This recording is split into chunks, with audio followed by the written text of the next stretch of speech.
Dans cette capsule vidéo, nous allons nous intéresser en fait à la détermination des caractéristiques d'une série statistique par la calculatrice. Pour ça, je vais m'appuyer sur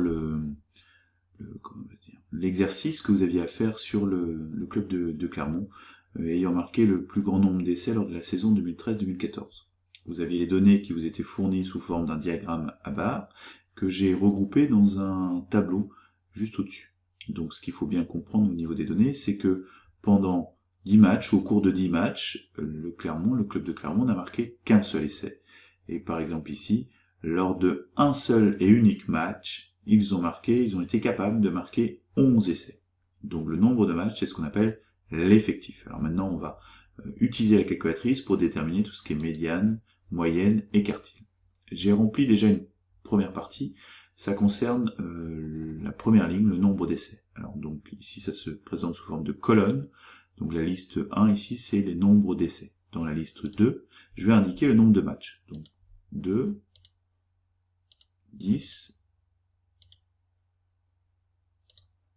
Alors, il faut faire attention de ne pas aller trop vite parce que parfois on a tendance à oublier une valeur ou par précipitation tout simplement la calculatrice n'a pas le temps de l'enregistrer.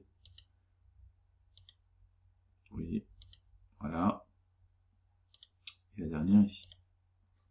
Alors, ce qu'il faut faire attention, c'est que vous avez ici des statistiques, ce qu'on appelle des statistiques à une variable, mais où il y a une dépendance entre le caractère, ici, le nombre d'essais, et le nombre de matchs. Le nombre de matchs étant les effectifs.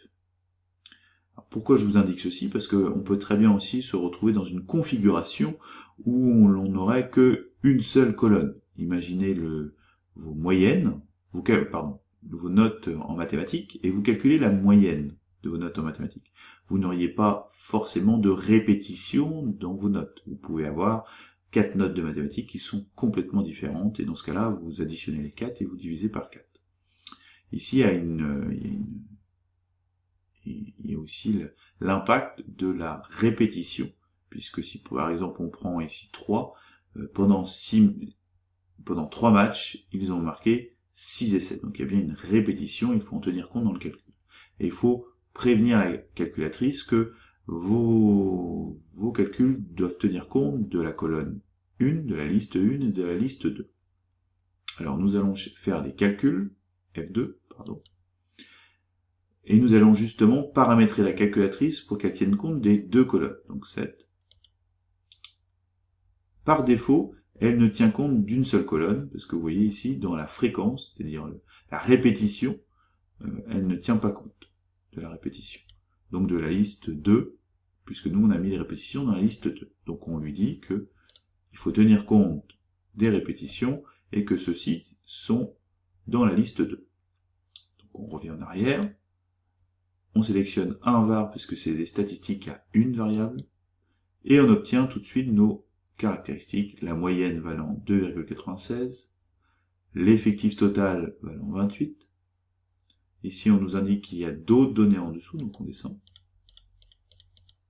on a la valeur minimale, 0, le quartile, le premier quartile, 1, la médiane, 2, le troisième quartile, 4, le maximum, 11. Il y a d'autres valeurs qu'on mettra de côté pour l'instant.